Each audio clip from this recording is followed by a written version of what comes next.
ایک صاحب سفر میں تھے کہ راستے میں نماز کا وقت ہو گیا۔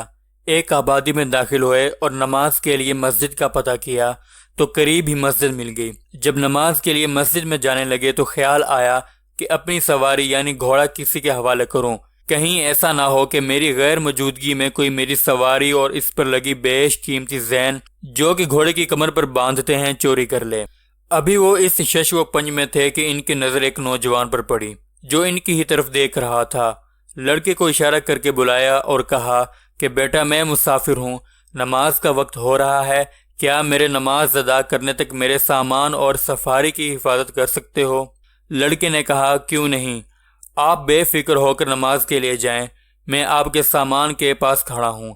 وہ صاحب بہت خوش ہوئے اور نماز کے لیے مسجد میں چلے گئے۔ جب نماز پڑھ کے باہر آئے تو یہ دیکھ کر حیران رہ گئے کہ نہ صرف وہ لڑکا غائب تھا بلکہ گھوڑے کی زین بھی غائب تھی۔ خیر صبر کر کے بازار کا رخ کیا کہ نئی زین خرید لوں۔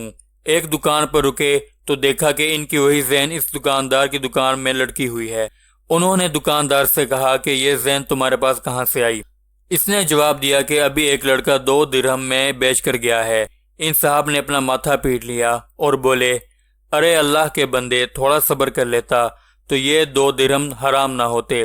دکاندار نے پوچھا تو بتایا کہ میں نے نماز میں ہی سوچ لیا تھا کہ نماز پڑھ کر اس لڑکے کو 2 درہم دوں گا، مگر افسوس جلد بازی کی وجہ سے اس نے اپنی کمائی حرام کر لی۔